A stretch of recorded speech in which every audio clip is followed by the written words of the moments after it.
Ever since Denis Villeneuve began to take on the task of adapting Frank Herbert's complex universe to the big screen, it was evident that compressing his nuanced storylines into 2 feature-length films would be a monumental undertaking. While Villeneuve's Dune Part One successfully adapted the essential elements of the journey and transformation of Paul Atreides, in the process of streamlining the plot for general audiences, the film also misses out on much of the intricate world-building and nuanced subplots that add depth to side characters and other elements that are essential to reflect the true complexity of the universe that Frank Herbert created. For this reason, the Dune fandom and even those who were involved in making his adaptation have called for extended versions of Villeneuve's Dune. In this video, I'd like to explore some of the most notable scenes that didn't make the final cut of the first installment, and how their inclusion in an extended edition could serve as a welcomed bridge between the cinematic experience and the more detailed narrative of the books. Originally, the film was to begin with Duncan Idaho landing on Arrakis, tasked with establishing diplomatic relations with the native Fremen. Duncan's role as an ambassador sets the stage for the Atreides' ambitions to forge alliances with the native people of Arrakis. The Fremen leader Stilgar was also first supposed to be seen walking in the desert, spotting the Highliner spacecraft that brought the Atreides family. Another deleted sequence after the Atreides' arrival would have seen Duke Leto sending Duncan to deliver a crucial message to the Fremen, emphasizing Leto's intent to collaborate with the native inhabitants. These scenes would have fortified Duke Leto's strategy, which hinged on winning the support of the Fremen to cement the Atreides' control over the desert planet. Other cut content includes Paul saying farewell to his horse on Caladan and giving it to a stable boy. This scene's inclusion in an extended edition would have enhanced the audience's perception of Paul's emotional struggles with leaving behind his old life. Additionally, Lady Jessica was slated to appear in a scene where she teaches her son Paul the intricacies of using the voice within a meditative room in their new residence on Arrakis. She demonstrates her power of voice by commanding Paul to drink the flame of an oil lamp, which she presumably stops as he begins to comply.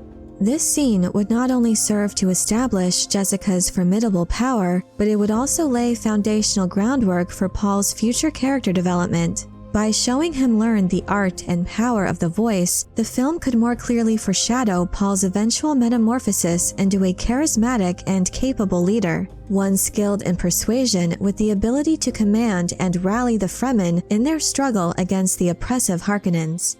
Gurney Halleck's musical skills were briefly indicated in Dune Part One, as his baliset can be seen in his bedroom. However, this was not elaborated upon, which many felt missed an opportunity to add layers to his character as a troubadour warrior poet. While the omission of Gurney's musical scene, which was filmed for the first installment, was a source of disappointment for fans, Villeneuve has also lamented its absence, and the director has confirmed that the baliset will make its return in Dune Part 2.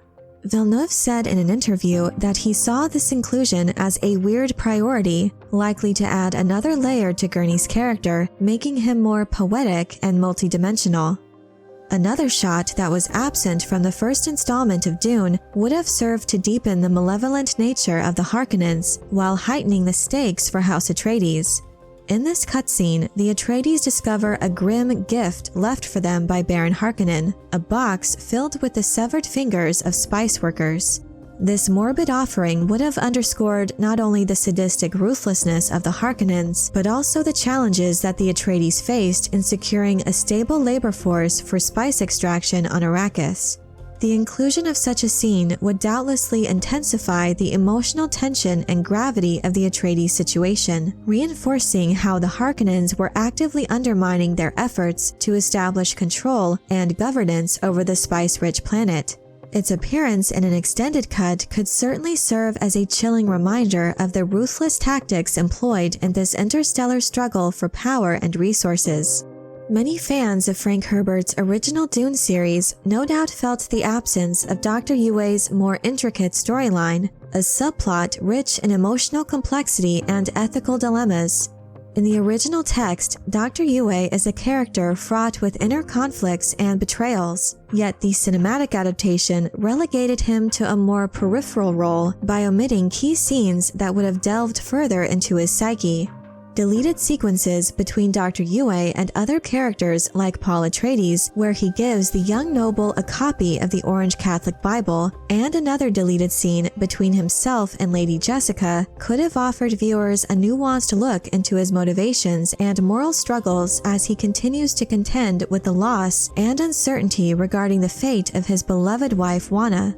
These conversations hold the potential of adding some texture to his character while providing valuable background for understanding why Dr. Yue takes the tragic steps he does. In these scenes, his role as a traitor could resonate more deeply with audiences, making his betrayal a more heart-wrenching and pivotal moment in the film.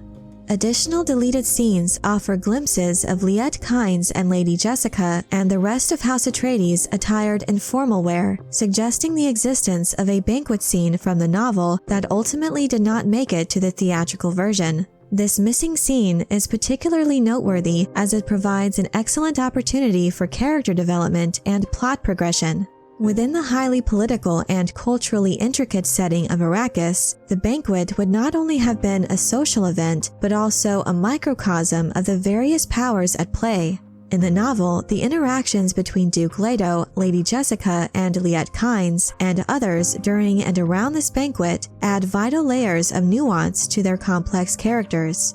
It gives readers and audiences a more comprehensive view of their motivations, strengths, and political acumen, particularly for the characters of Jessica and Liet, enriching the story and perhaps enhancing the audience's perception of these key players in the intricate game for control over the desert planet.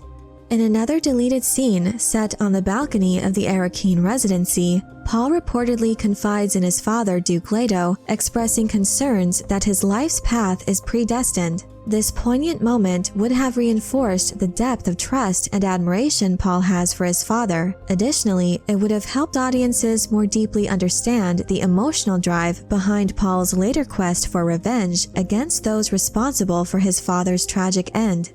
Another omitted scene is between Thufir Hawat and Paul Atreides, which would have provided greater emotional weight to their mentor-mentee relationship. This scene, set after a failed Harkonnen assassination attempt on Paul via a hunter-seeker, would have showcased not only Thufir's deep concern and guilt over his pupil's near-death experience, but also Paul's reassurance that Thufir's training was instrumental in his survival. This moment could also be complemented by another unused portion of the script, involving an animated sequence by Territory Studio, which showed the Atreides actively searching for the operator of the Hunter-Seeker.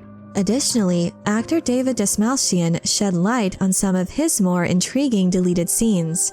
Among these was a tense interaction between his character, the twisted mentat Piter de Vries, where he gloats and revels in the Harkonnens' victory, to the recently captured Atreides mentat Thufir Hawat.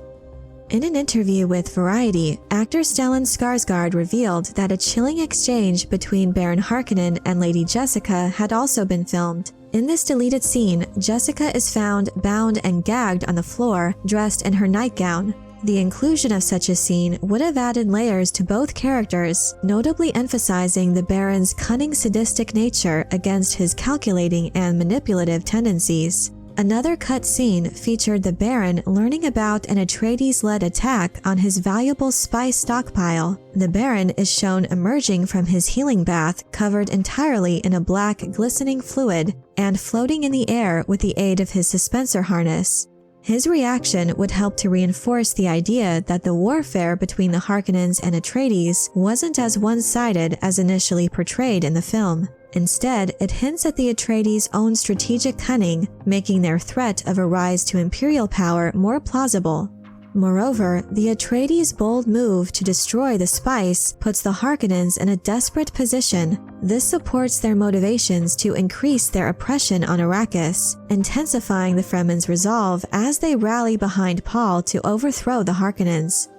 In yet another scene that was left on the cutting room floor, Rabban, the brutish nephew of Baron Harkonnen, is seen inquiring about his uncle's fate. As medical technicians scramble to save the Baron's life after being poisoned, Raban asks, will he live? Then technicians pose the counter question, do you want him to? Raban subsequently responds, leaning in closely to utter, if he dies, everyone you love dies. This deleted scene certainly could have added to the Harkonnens' ruthless atmosphere of intimidation and would further emphasize the menacing aura that surrounds their house. This also serves as a point of contrast between the Harkonnen brothers, Beast with his brutal loyalty to the Baron against Faye's treacherous cunning. This list of reported deleted scenes is apparently just the tip of the iceberg, with actor Jason Momoa even advocating for a 4 to 6 hour version of the film.